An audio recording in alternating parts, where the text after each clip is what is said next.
दोस्तों good evening. अच्छा भाई, ऐसी पिटाई है, आंखें भर आई है। जी हाँ दोस्तों, अगर आप एक इन्वेस्टर हैं तो कहीं ना कहीं जो है पिटाई जो आज बहुत ही ज्यादा तीखी हुई है।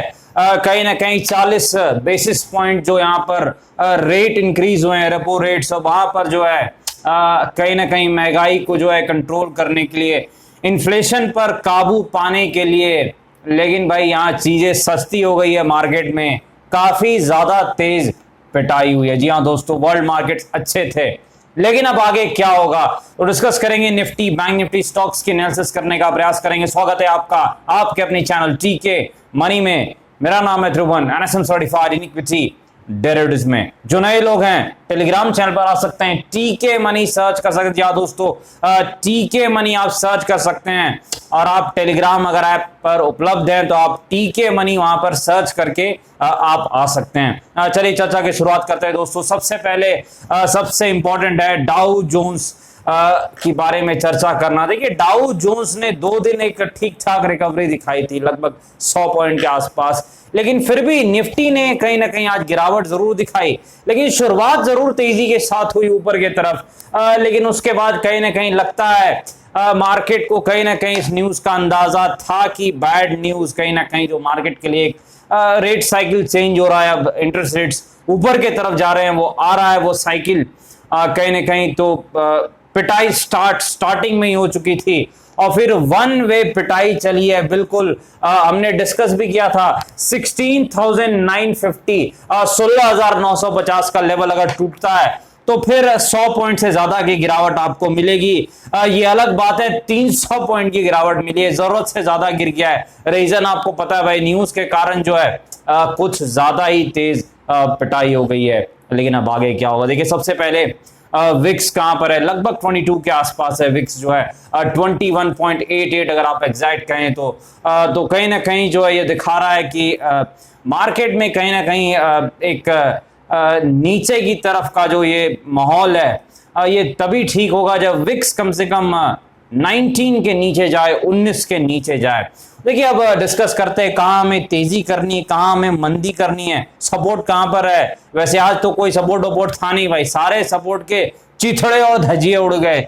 लेकिन देखते हैं कौन सा सपोर्ट है यहाँ पर निफ्टी में, और रेजिस्टेंस क्या है। देखिए सबसे पहले निफ्टी में रेजिस्टेंस क्या है, 16,950 16,950 जो सपोर्ट था, जिसके टूटने के बाद पिटाई की उम्मीद थी, लगभग वहीं अब रेजिस्टेंस बन चुका है। ये चीज आपको याद रखनी है। अब देखिए तेजी हमें कब करनी है, कब हमें तेजी का रिस्क लेना है। देखिए हमें तेजी का रिस्क तभी लेना है जब निफ्टी कम से कम 16,720 के ऊपर निकले। जी हाँ दोस्तों, 16,720 के ऊपर जब निफ्टी निकले तभी हम तेजी का रिस्क ले सकते हैं। और पहला टारगेट जो रहेगा 16,850 के आसपास रहेगा दोस्तों, ये चीज आपको याद रखनी है। तो इसके ऊपर अगर आप निकलें तो आप तेजी कर सकते हैं, और ये जो है आपका पहला रेजिस्टेंस, आपका पहला टारगेट रहेगा 16,850। अगर वो निकल जाता है तो आपका नेक्स्ट रेजिस्टेंस रहेगा 16,950, आपका सेकंड टारगेट रहेगा। अच्छा, अब निफ्टी में सपोर्ट क्या है भाई, कहां पर सपोर्ट है इतनी बड़ी पिटाई के बाद। देखिए पहली चीज आपको याद रखनी है, अगर मार्केट फ्लैट टू पॉजिटिव खुलता है तो सपोर्ट क्या रहेगा, तब सपोर्ट रहेगा 16,600। याद रखना है भाई, अगर फ्लैट टू पॉजिटिव खुलता है तो 16,600 जो है अब वहीं आसपास सपोर्ट रहेगा, ये चीज आपको याद रखनी है। लेकिन अगर जो है ऐसा नहीं होता है तो फिर आपका सपोर्ट नीचे की तरफ है 16,400, 16,400 के आसपास ही अगला सपोर्ट रहेगा, ये चीज आपको याद रखनी है। दूसरी चीज भाई, डब्ल्यू पैटर्न आपको दिखे 30 पॉइंट का 6 स्टॉप लॉस, 100 प्लस पॉइंट के टारगेट के लिए आप तेजी कर सकते हैं। एम पैटर्न दिखे 30 पॉइंट का 6 स्टॉप लॉस, 100 प्लस पॉइंट के टारगेट के लिए आप मंदी यानी पिटाई की तरफ काम कर सकते हैं। चलिए चलते दोस्तों निफ्टी बैंक के पास। देखिए निफ्टी बैंक ने अच्छा परफॉर्म किया था, लेकिन जैसे ही वो रेट जो इंक्रीज हुए 40 बेसिस पॉइंट्स, वहां से निफ्टी बैंक ने एकदम वन वे गिरावट दिखाई है और अंडर परफॉर्म कर दिया। आखिरकार जो है कहीं ना कहीं जो है खराब परफॉर्मेंस दिखाई, अदरवाइज परफॉर्मेंस ठीक थी निफ्टी बैंक की। चलिए देखते हैं निफ्टी बैंक में क्या सपोर्ट है, क्या रेजिस्टेंस है, सारी चीजें। देखिए निफ्टी बैंक में आपको तेजी करनी है अगर तो 35,400 के ऊपर निकले तब आप एक तेजी का रिस्क ले सकते हैं। और जो रेजिस्टेंस पहला यानी पहला टारगेट रहेगा वो 35,800 आपका पहला रेजिस्टेंस रहेगा निफ्टी बैंक में, और जो सेकंड रेजिस्टेंस है वो 36,200 36,200 के आसपास। ये चीज आपको याद रखनी है। अच्छा भाई, निफ्टी बैंक में सपोर्ट कहां पर है? देखिए निफ्टी बैंक में सपोर्ट हमें चेक करना पड़ेगा, पीछे के चार्ट पर जाना पड़ेगा, क्योंकि यहां पर तो कोई सपोर्ट नहीं है। 35,000 लगभग जो है 35,000 के आसपास पहला सपोर्ट रहेगा निफ्टी बैंक का। ये चीज आपको याद रखनी है 35,000 के आसपास, क्योंकि एक मानसिक लेवल भी और कल एक्सपायरी भी है। अगर वो टूटता है दिक्कत हो सकती है। डब्ल्यू पैटर्न यहां भी दिखे निफ्टी बैंक में 70 पॉइंट का 6 stop loss, 200 plus point 300 plus point के टारगेट के लिए आप जा सकते हैं, क्योंकि विक्स ऊपर की तरफ है, 20 से ऊपर है विक्स। ये चीज आपको याद रखनी है।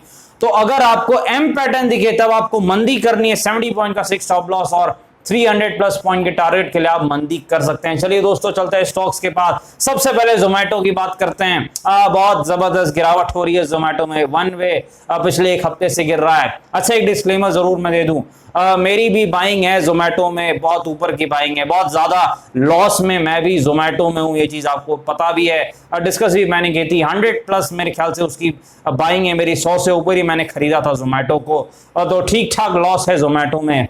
टेक्निकली देखिए जोमेटो में कोई सपोर्ट नहीं है, क्योंकि नया स्टॉक है, 6 महीने कुछ हुए मेरे ख्याल से, और नीचे में कोई टेक्निकल चार्ट नहीं है। रेजिस्टेंस जरूर है 83 के आसपास। लेकिन एक चीज आपको याद रखनी है, 60 के आसपास से पलटी मार सकता है, क्योंकि एक मानसिक लेवल है 60 रुपए के आसपास है, और काफी ज्यादा कहीं ना कहीं ये गिरावट दिखा चुका है। तो मैं भी लॉस में हूं, आपको पता ही है। तो यहां पर हो सकता है कल या परसों अगर 60 के आसपास ये जाता है तो इसे एवरेज करना पड़ेगा, अदरवाइज बहुत ज्यादा जो है नीचे जा चुका है। लेकिन ये चीज आपको याद रखनी है, टेक्निकली क्योंकि नया स्टॉक है, कोई भी इसमें सपोर्ट नहीं है, ये चीज जरूर आपको याद रखनी है। और इंटरेस्ट रेट्स बढ़े हैं, रेट साइकिल ऊपर की तरफ गया है, तो ऐसे स्टॉक्स पर असर पड़ता है, नीचे की तरफ चाल इसीलिए इसमें आ रही थी। तो 60 के आसपास आप एक मानसिक लेवल मान के चल सकते हैं support, otherwise technically support Zomato में नहीं है। ये चीज आपको जरूर ध्यान में रखनी है।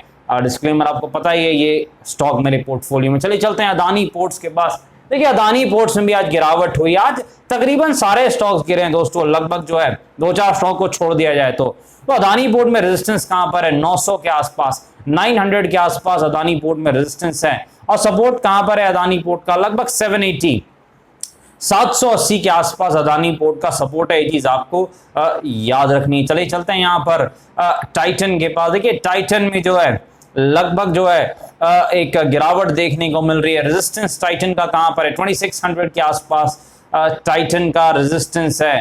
तो भाई अब गिरावट हो रही है तो टाइटन में सपोर्ट कहां पर है? ऐसे फंडामेंटली बहुत ही स्ट्रॉन्ग स्टॉक है टाइटन, अक्सर पैसे बनाकर ही देता है। लगभग 2200 के आसपास पहला सपोर्ट है टाइटन का, ये चीज आपको याद रखनी है। चलिए चलते हैं दोस्तों यहाँ पर बजाज फाइनेंस के पास। देखिए बजाज फाइनेंस में भी गिरावट हो रही है, 7500 के आसपास इसका रेजिस्टेंस है, और अब गिरावट हो रही है तो हमें सपोर्ट चेक करना है। लगभग 6000 के आसपास मानसिक लेवल भी और टेक्निकल सपोर्ट भी है बजाज फाइनेंस का पहला।